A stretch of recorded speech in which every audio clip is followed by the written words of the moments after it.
The Marvel Cinematic Universe is only 10 years old, but its events span the entirety of time and space. It can be very hard to keep track of, so with Thanos' assault on Earth right around the corner, let's put the MCU's timeline into chronological order. We're going to be keeping our timeline focused on the films, as the events of the various television shows almost never come into play on the big screen. So, spoiler warning for the last 10 years worth of Marvel movies. Here we go. The MCU's timeline starts long before the universe even began, when 6 powerful singularities existed. After the Big Bang, these singularities were forged into stones, Infinity Stones. Yep, those little ingots that are causing such a big fuss nowadays got their start before there was even light. It was also out of that darkness that the sinister Dark Elves were born. Millennia ago, King Bor of Asgard battles Malekith, the leader of the Dark Elves. Bor defeats Malekith and hides the Ether, or the Reality Stone. Then, in a time period we can best describe as long ago, King Bor's son and successor Odin reaches beyond Asgard and takes over the 9 realms, with the help of his firstborn Hela. But after her appetites become too violent, Odin imprisons Hela. Somewhere in this vague, long ago time period, the Valkyrie are also sent to fight back Hela when she attempts to escape Odin's exile. All the Valkyrie but one, who would later be known as Scrapper 142, are killed in the attack. Also in the category of long ago, a meteorite made of vibranium, the stuff that made this and this, crashes in Africa, giving rise to the technologically advanced isolationist nation of Wakanda. Next, we finally get a solid date. In 965 AD, Odin battles the Frost Giants, defeating their leader Laufey and finding Loki as a baby on the frostbitten Jotunheim. Let's get past the Renaissance and the rise of Western civilization and get to the good stuff, the 20th century. In 1942, Nazi scientist Johann Schmidt, the Red Skull, marches with his Hydra forces into Tonsberg, Norway, the site of Odin's battle with the Frost Giants 1,000 years prior, and finds the Tesseract, or the Space Stone, hidden in a church. It's in the same year that the puny yet persistent Steve Rogers becomes Captain America with the help of Dr. Erskine's super soldier serum and Howard Stark's technology, and begins his USO tour as the Star-Spangled Man with a Plan.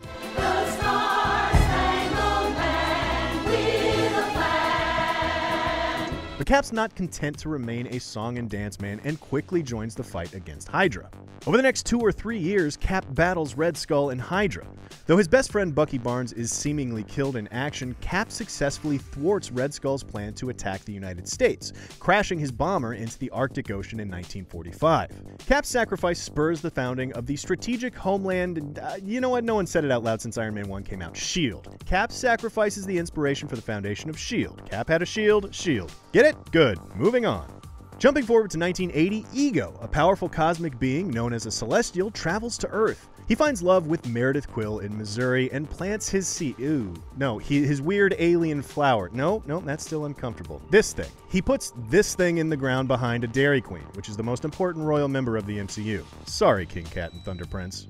Later in the 80s, S.H.I.E.L.D. operative and physicist Hank Pym, also known as Ant-Man, uses his shrinking suit technology to try and disarm a Soviet missile en route to the United States. Unable to get through the missile's shell, Hank's wife and partner in crime fighting, Janet Van Dyne, uses her own suit to enter the quantum realm to phase through and disarm it. Janet succeeds but is stranded in the subatomic space. In 1988, Ego's offspring Peter Quill watches his mother Meredith die from a brain tumor, only to immediately be abducted by a spaceship outside the hospital. Just a real rough day for that kid. A year after that, in 1989, Hank Pym quits his post as consultant/hero for S.H.I.E.L.D. after they pressure him to share the secrets behind the Pym particles that make his Ant-Man suit work. 2 years later, in 1991, Hydra assassin the Winter Soldier carries out the assassination of Howard and Maria Stark. But guess what, kids? The Winter Soldier is Bucky Barnes, who was recovered and brainwashed by the Russians after his fall back in 1945. Moving ahead to 1999, Tony Stark meets scientist Aldrich Killian on New Year's Eve, blowing Killian off by promising to meet him on the roof at midnight. He also meets a man named Ho Jensen that night, but he forgets this encounter until several years later. A few years later, world-renowned smart guy Bruce Banner blasts himself with gamma radiation while working on a new version of the super soldier serum that turns Steve Rogers into Captain America, transforming Banner into the Incredible Hulk. Banner spends the next few years bouncing around the world, evading the pursuits of General Thunderbolt Ross. He's spotted intermittently in surveillance footage and news clippings in 2004, 2006, and 2007. In 2008, Tony Stark is kidnapped while demoing a new weapon for the US Army in Afghanistan. After spending months held captive with Ho Yinsen, whom he doesn't remember meeting, Stark escapes, makes it back home, and begins his journey as Iron Man, ending Stark Industries' weapons program and defeating Obadiah Stane, his mentor who secretly orchestrated his kidnapping in an attempted coup. The MCU as we know it hinges on one single event here in 2008, when Tony Stark says those 4 magic words.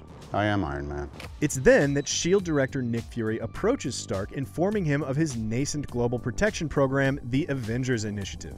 Physicist and Stark family hater Ivan Vanko watches that news conference and decides to begin work on his own arc reactor, the superpowered gizmo in Tony's chest that powers all his suits. 6 months later, Vanko takes his new tech out for a spin and attacks Tony at the Grand Prix in Monaco, proving that the Iron Man is not actually invincible. Now we're coming up on what's known as Nick Fury's Big Week, so named because Fury and S.H.I.E.L.D. are super busy recruiting for the Avengers Initiative. The events of Iron Man 2, The Incredible Hulk, Thor, and the final scene of Captain America the First Avenger all take place in the same week. After being banished by his father Odin, Thor and his hammer land in New Mexico so he can learn him some humanity. Hulk fights the botched super soldier Abomination in Harlem, Cap is discovered in the Arctic ice, and Tony and his super best pal Rhodey defeat Vanko and his drones all during the same week in 2009.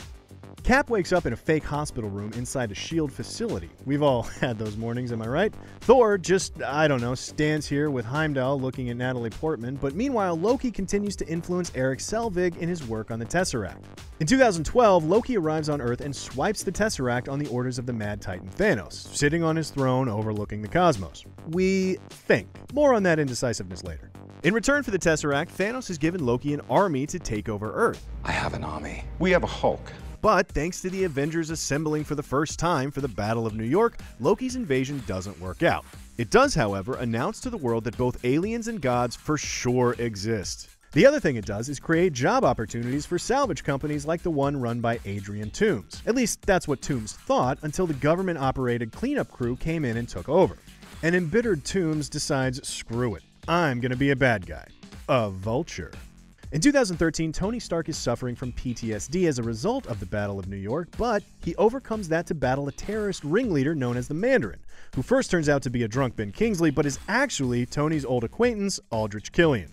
Meanwhile, Thor is cleaning up Loki's mess. After restoring peace to the Nine Realms, he battles a resurgent Malekith and his Dark Elves. As the Nine Realms converge, which for the record is a bad thing, Thor returns to Earth when his girlfriend Jane Foster discovers the Ether. Thor defeats Malekith and turns down his father's offer to take the throne. But, unbeknownst to Thor, Loki has banished Odin and taken his place as the ruler of Asgard. A year later, back on Earth, Captain America is operating as an agent of S.H.I.E.L.D. But when Hydra unleashes the Winter Soldier as part of their plan to overthrow S.H.I.E.L.D., Cap's old-school sense of right and wrong is shaken. By the way, Hydra infiltrated S.H.I.E.L.D.'s ranks like years ago, and they're this close to taking over the world when Cap does what he does best and brings their big flying machines down along with S.H.I.E.L.D. itself. Meanwhile, on the other side of the galaxy, a grown-up Peter Quill meets Gamora, Rocket, Groot, and Drax. The group of criminals are swept up in a plot by the Kree warmonger Ronan, who's attempting to deliver an artifact known as the Orb to Thanos in return for the destruction of Xandar, a civilization the Kree have warred with for 1,000 years. Quill's gang meet the Collector, a very eccentric and very blonde Benicio del Toro, who explains the orb they're carrying is in fact an Infinity Stone, the Power Stone to be precise. They use that power to defeat Ronan, rebranding themselves as the Guardians of the Galaxy. Just a few months later, Peter Quill meets his dad, Ego, who is not so de-aged anymore, and the rest of the Guardians learn about the true nature of family, partially thanks to a great Cat Stevens song on a Zune. So yeah, Ego tries to take over thousands of planets at the same time, Star-Lord turns into Pac-Man and kills him. Back on Earth, the Avengers finally track down Loki's scepter, a weapon that had been lost since S.H.I.E.L.D. collapsed the year before. After analyzing the scepter, Tony unwittingly uses it to create Ultron, who in turn cracks open the scepter to reveal the Mind Stone. The Avengers recover the stone, and Science Bros Tony and Bruce, with a little assist from some Asgardian lightning, use its power to create the android Vision. And while they end up defeating Ultron, they do drop an entire Eastern European city out of the sky in the process. As the dust settles in Sokovia, Thor sets off through the cosmos to investigate the sudden re-emergence of the Infinity Stones, and Tony steps back from active duty with the Avengers, leaving Cap in charge of a new Avengers lineup. Also around that time, Hank Pym recruits Scott Lang, a cat burglar and electrical engineer, to be the new Ant-Man. As Ant-Man is coming into his own with Hank Pym and his daughter Hope Van Dyne, a vengeful Sokovian named Helmut Zemo enacts a plan to destroy the Avengers from the inside. After a bungled mission leaves several people dead, the Avengers are pressured to sign away their autonomy in the Sokovia Accords. Zemo attacks the United Nations summit at which the Accords will be signed, resulting in the death of King T'Chaka of Wakanda. Zemo frames Bucky for the attack, putting him directly in the sights of King T'Chaka's son, Prince T'Challa, who currently holds the mantle of the Black Panther, Wakanda's superpowered ancestral protector. At this point, the Avengers split into two factions, those in favor of signing the Accords and those against. Cap and Falcon capture and interrogate Bucky, while Tony travels to Queens to recruit Peter Parker, fighting crime as Spider-Man for the last few months. Hawkeye comes out of his post-Age of Ultron retirement and rallies troops for Team Cap, including Wanda Maximoff and a very groggy Scott Lang. Both sides collide in a pretty boss battle sequence at an airport in Germany. This confrontation, which cripples Rhodey, leaves Cap and Iron Man even more divided, and that's before Tony finds out it was Bucky that killed his parents during his Winter Soldier days. Captain America goes off the grid and breaks Clint, Scott, Sam, and Wanda out of jail. Tony moves back into Avengers HQ in upstate New York. A week later, T'Challa heads back to Wakanda to become king and is immediately put to the test by a ghost from his father's past. You see, decades ago, King T'Chaka was forced to kill his brother for helping arms dealer Ulysses Klaue steal Wakandan vibranium, orphaning and abandoning his nephew Eric. But Eric has grown into a warrior in his own right, known by his nickname Killmonger, who returns to Wakanda and defeats T'Challa in ritual combat, taking both the throne and the mantle of Black Panther. But T'Challa survives the fight, and after battling both physically and ideologically with Killmonger and his plan to spread Wakandan weapons to the oppressed people of the world, T'Challa regains the throne and, seeing that Killmonger was at least partially right about Wakanda needing to have a presence on the global stage, lifts Wakanda's centuries-old policy of isolation. 2 months later, we return to Queens, where Peter Parker is impatiently waiting for Tony to call him for the next mission. Just like a kid, he bites off more than he can chew while fighting Adrian Toomes and his black market weapons business. You remember Adrian Toomes, the guy that got shut down by the government just for trying to clean up after the Battle of New York. Well, here's where all that timeline indecisiveness we mentioned earlier is coming from. A title card tells us Spider-Man Homecoming takes place 8 years after the events of the first Avengers film, which, as a reminder, took place in 2012. On the surface, that seems, well, impossible. So there's a handful of options to explain this. Number 1, Spider-Man, Ant-Man, Civil War, and Black Panther all take place in 2020, which just shifts the entire timeline 4 years, but makes some earlier dates incorrect. 2, it was a legit, honest mistake that made it all the way to the release of the film, and really the title card should have just read 4 years later. Or 3, it's all an elaborate ruse, and once Thanos gets the Infinity Gauntlet working, he's going to retcon the entire timeline. Personally, I think it's number 2, but I'm also sort of rooting for number 3 because it would be chaos. This plan of yours, I think it's good, except it sucks. So let me do the plan, and that way it might be really good. Wow. But before we leave 2016 for good, we have to check in with world-renowned surgeon Dr. Strange. After an accident leaves his career in tatters, he travels to Kamar-Taj and trains in the mystic arts. During his time there, he masters the Eye of Agamotto, which houses the Time Stone, and uses it to defeat Caecilius and Dormammu, which takes us into 2017. Elsewhere, Thor finds himself imprisoned by the fire demon Surtur while still on the hunt for the Infinity Stones, though that search has taken a detour in the name of preventing the prophesied destruction of Asgard known as Ragnarok. The rest of the events of Thor Ragnarok play out in real time, including finding Banner in the Contest of Champions on Sakaar, then returning to Asgard with the Avengers to actually cause Ragnarok instead of preventing it, thus stopping Hela from using Asgard's power to conquer the 9 realms. As the refugees of Asgard flee their destroyed home, they are confronted by the Sanctuary 2, the flagship of Thanos. And that brings us to Avengers Infinity War.